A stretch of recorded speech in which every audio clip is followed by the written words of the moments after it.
दोस्तों, कर्मा के पास ना कागज है ना किताब है, फिर भी सारे जगत का हिसाब है। ये कहा जाता है कि जो कर्म हमने पहले किए हैं उनका फल हमें आज मिलता है, और जो आज करते हैं उसका फल हमें बाद में मिलेगा। तो ऐसी कोई भी व्यवस्था क्यों नहीं हुई कि जो हम कर्म आज करें उसका फल आज मिल जाए, ताकि दुनिया में से सारे भ्रष्टाचार और जितने भी बुरे कर्म हैं सब मिट जाएं। कुछ कर्मों का फल तो तुरंत मिलता है और कुछ का फल कालांतर में मिलता है। कैसे मिलता है, आइए एक कहानी के माध्यम से आपको समझाते हैं। लेकिन इससे पहले आप इस कहानी में खो जाओ, हमारे चैनल को सब्सक्राइब कर लीजिए, वीडियो को लाइक और अपने दोस्तों में शेयर जरूर कर दीजिए। तो आइए दोस्तों, जल्दी से कहानी को शुरू करते हैं। एक नगर में दो पुरुष रहा करते थे। एक पुरुष व्यापारी था जिसके जीवन में धर्म की बहुत मेहनत थी। वह पूजा पाठ में यकीन रखता था, वह हर रोज मंदिर जाता था और दान धर्म भी करता था, और हर रोज भगवान की पूजा करता था और हर रोज सभी की मदद भी करता था। वहीं दूसरा पुरुष बिल्कुल विपरीत था। वह हर रोज मंदिर तो जाता था, लेकिन पूजा करने के लिए नहीं, बल्कि मंदिर के बाहर जूते चप्पल चुराने। उसे दान और धर्म से कोई लेना देना नहीं था और उसे ईश्वर से विश्वास नहीं था। वह दूसरों की चीजें चुराकर अपना जीवन व्यतीत करता था। समय बीतता गया और एक दिन बहुत जोर की बारिश हो रही थी। इस वजह से मंदिर में पुजारी के अलावा कोई नहीं था। उस मंदिर में पुजारी के अलावा कोई नहीं था। ये बात जब दूसरे पुरुष को पता चली तो उसने कहा, ये सही मौका है मंदिर का धन चुराने का। यह सोचते हुए वह मंदिर के अंदर चला गया। पंडित सो रहे थे। पंडित से नजर बचाकर उसने मंदिर का सारा धन चुरा लिया और वहां से भाग गया। उसी समय धर्म और कर्म में विचार रखने वाला व्यक्ति भी वहां पहुंचा। दुर्भाग्य से मंदिर के पुजारी ने उसे ही चोर समझ लिया। वह पुजारी चिल्लाने लगा। वहां लोग इकट्ठे हो गए और उसे बहुत मारा। किसी तरह से बचते बचाते वो वहाँ से निकल गया, लेकिन दुर्भाग्य न साथ उसका वहाँ भी नहीं छोड़ा। बाहर वो एक गाड़ी से टकरा गया और वहीं घायल हो गया। कुछ समय बाद उसे होश आया और वह लंगड़ाते हुए अपने घर जाने लगा। कुछ दूर चलने के बाद रास्ते में मुलाकात उस पुरुष से हुई जिसने मंदिर से धन चुराया था। उसने कहा, आज तो मेरी किस्मत चमक गई, एक साथ इतना सारा धन मिल गया। ये सब देखकर उसे बहुत बुरा लगा और उसने अपने घर जाकर भगवान की सारी तस्वीरें अपने घर से निकाल दी। वह जो चोर था उसने सारा जीवन चोरी करने में ही गुजार दिया, और जो भला आदमी था और उसके जीवन में हर दिन कोई न कोई समस्या आती रहती थी। कुछ सालों बाद दोनों पुरुषों की मृत्यु हो गई। मरने के बाद जब दोनों यमराज की सभा में पहुँचे और भले पुरुष ने दूसरे व्यक्ति को देखा तो उसे बहुत गुस्सा आया। उसने क्रोधित होकर आखिर यमराज से पूछ ही लिया, मैं तो हमेशा अच्छे कर्म करता था, दान में विश्वास रखता था, हमेशा अच्छाई के रास्ते पर चलता था, उसके बदले मुझे जीवन भर अपमान और दर्द ही मिला, और इस व्यक्ति को नोटों से भरी पोटली, आखिर ऐसा भेदभाव क्यों? इस पर यमराज ने कहा, पुत्र तुम गलत समझ रहे हो। जिस दिन तुम्हारी गाड़ी से टक्कर हुई थी वो दिन तुम्हारे जीवन का आखिरी दिन था। तुम्हारे अच्छे कर्मों की वजह से वो चोट, तुम्हारी मौत एक छोटी सी चोट बनकर गुजर गई। तुम इस दुष्ट व्यक्ति के बारे में जानना चाहते हो? दरअसल इसके भाग्य में राजयोग था। इसके कर्मों और अधर्म की वजह से वो सिर्फ एक छोटी सी धन की पोटली में बदल गया। उसके बाद यमराज उस भले व्यक्ति से कहते हैं, क्या अब तुम्हें तुम्हारे सवाल का जवाब मिल गया? ऐसे मत सोचना कि इस बार तुम्हारे कर्मों को नजरअंदाज कर रहे हैं। ये बिल्कुल भी सत्य नहीं है। इस बार कब, क्या और किस रूप में दे रहा है मनुष्यों को समझ में नहीं आता। अगर हम अच्छे कर्म करते रहे तो ईश्वर की कृपा हम पर बनी रहेगी। हम उस फल से भाग नहीं सकते। भागने की चाहे कितनी भी कोशिश कर लो, मगर वो फल आपको भुगतना ही पड़ेगा। इसके बिना कर्म शांत ही नहीं होता। हम कितने भी अच्छे बुरे कर्म कर लें, उसका फल हमारे साथ ही रहता है, चाहे वह हमें देर से ही मिले, लेकिन मिलता जरूर है। इस कहानी के माध्यम से आप यह समझ जाओगे कि कर्म क्या है। एक राजा था वह अपने मंत्री के साथ देश का भ्रमण करने निकला था। भ्रमण करते करते राजा और मंत्री एक बाजार में पहुंच गए। उस बाजार में राजा का ध्यान एक दुकानदार पर गया। उस दुकानदार को देखते ही न जाने क्यों राजा के मन में ये विचार आया कि मैं इस दुकानदार को कल फांसी की सजा दे दूं। यह बात राजा ने अपने मंत्री को बताई। उससे पहले मंत्री कुछ बोले, वह राजा उस दुकानदार की दुकान से कुछ आगे निकल चुके थे और दूसरी बातें करने लगे। मंत्री बहुत ही चिंतित हो गया। ये बात समझ नहीं पा रहा था कि दुकानदार की गलती क्या है। दुकानदार से बिना कुछ बात किए, बिना कुछ सोचे समझे महाराज ऐसा फैसला लेने के बारे में क्यों सोच रहे हैं। राजा और मंत्री भ्रमण करने के बाद राज दरबार वापस चले गए। मंत्री को रात भर नींद नहीं आई।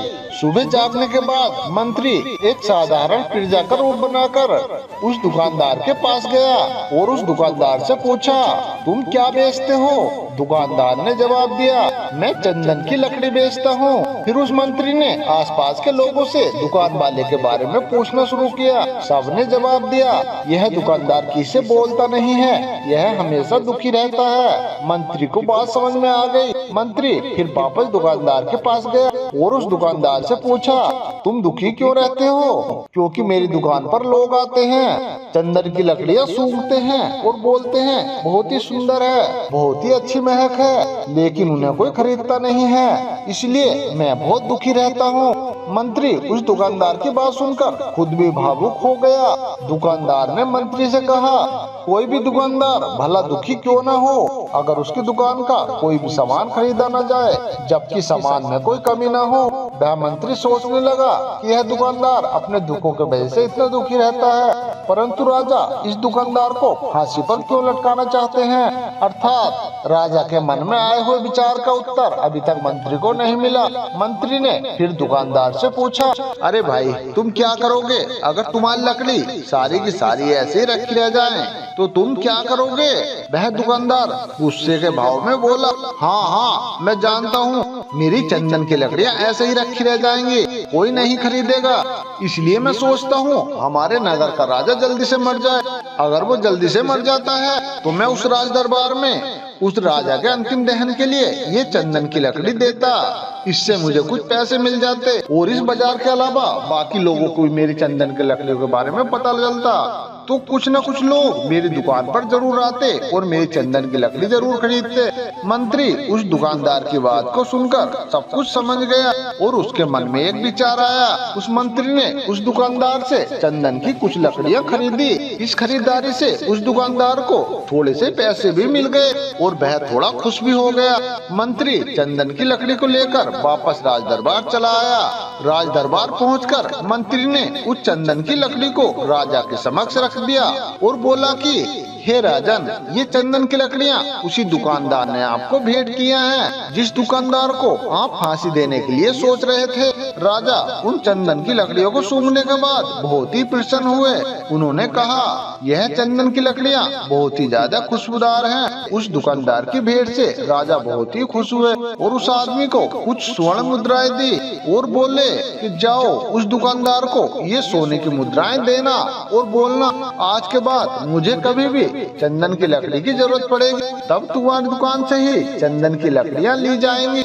मंत्री जी मुस्कुराने लगे तथा यह सोचने लगे, अब तो राजा के मन में उस दुकानदार को फांसी देने का विचार आ ही नहीं सकता, क्योंकि अब उस दुकानदार को राजमहल में चंदन की लकड़ियों की जिम्मेदारी मिल गई है। मंत्री उन स्वर्ण मुद्राओं को लेकर वापस उस दुकानदार के पास चल दिया। उधर राजा इस अफसोस में पड़ गए कि वह दुकानदार तो बहुत अच्छा आदमी है। जिस वक्त उसके बारे में ये सोच रहा था कि मैं इसको कल फांसी दे दूंगा, तब शायद उसके मन में ये विचार चल रहा था कि राजन पहली बार मेरी दुकान के सामने आए हैं, तो क्यों ना मैं सुंदर और इन चंदन की लकड़ियों को उन्हें भेंट करूं। और आज उसने मुझे भेंट भी किया, बेवजह ही मैं उसको फांसी देने के बारे में सोच रहा था। वह मंत्री उस दुकानदार के पास पहुंच गए। उस मंत्री ने राजा के द्वारा दी गई स्वर्ण मुद्राएं उस दुकानदार को देते हुए कहा, जिन चंदन की लकड़ियों को मैं खरीद कर लेकर गया था, उन चंदन की लकड़ियों को राजा ने बहुत पसंद किया और इनाम के तौर पर सोने की मुद्राएं दी हैं। दुकानदार बहुत होने लगा और साथ ही साथ उस मंत्री ने दुकानदार को ये भी बताया आज के बाद राज दरबार में जब भी कभी चंदन की लकड़ियों की जरूरत पड़ेगी तो सारी चंदन की लकड़ियाँ तुम्हारी दुकान से ली जाएंगी। दुकानदार मंत्री की बात सुनकर बहुत ही खुश हो गया और मंत्री ने दुकानदार से पूछा, क्यों भाई, तुम तो राजा के बारे में इतना बुरा भला सोचते थे और देखो राजा तुम्हारी कितनी चिंता करते हैं, राजा कितने अच्छे हैं, राजा अपनी प्रजा के बारे में कभी भी गलत नहीं सोचते हैं। दुकानदार मंत्री की बात से सहमत हो गया और बहुत दुखी हुआ। दुकानदार मंत्री से बोला, मैं कितना गलत सोचता था राजा के बारे में, राजा तो बहुत ही अच्छे आदमी हैं, बड़े ही भले राजा हैं, भगवान करे राजा की बहुत ही लंबी आयु हो। यह बात सुनकर मंत्री भी बहुत खुश हुआ। फिर मंत्री वापस राज दरबार को चला गया। तो दोस्तों अब आप समझ गए होंगे कि कर्म क्या है। कर्म एक बोले हुए शब्द हैं, कर्म एक वाणी है, कर्म एक सोच है, कर्म एक भावना है। कर्म हर एक आदमी के अपने खुद के विचार होते हैं। हमारे विचार जैसे रहेंगे हम वैसे ही कर्म करेंगे। हमारे द्वारा किए गए कर्म हमारे सुख और दुख दोनों के लिए उत्तरदायी होंगे। अर्थात अगर हमारे विचार गलत हैं तो हमारे द्वारा किए गए कर्म भी गलत होंगे और इसका इनाम भी गलत ही निकलेगा। इसके परिणाम स्वरूप हम दुखी रहेंगे। अगर हमारे विचार सही रहेंगे तो हम सही कर्म करेंगे। अगर हम सही कर्म करेंगे तो हमें सही फल मिलेगा, जिससे हम बहुत ही ज्यादा खुशी रहेंगे। तो दोस्तों इस कहानी से हमने ये सीखा, अगर हमारे विचार सही रहेंगे, निष्पाप रहेंगे, अगर हमारे सही कर्म होंगे तो हमें सही परिणाम मिलेगा। अगर हमारे गलत कर्म होंगे तो हमें गलत ही परिणाम मिलेगा। और अगर इसी जगह पर हमारे विचार गलत रहेंगे तो हमारे द्वारा लिया गया फैसला भी गलत होगा और किया गया कर्म भी गलत होगा। तो दोस्तों हमारी ये कहानी आपको कैसी लगी कमेंट करके जरूर बताएं और कमेंट बॉक्स में बोधाय नमः अवश्य लिखें। तो मिलते हैं दोस्तों इसी तरह की एक और नई वीडियो के साथ। तब तक आप अपना ध्यान रखिए और हमेशा खुश रहिए।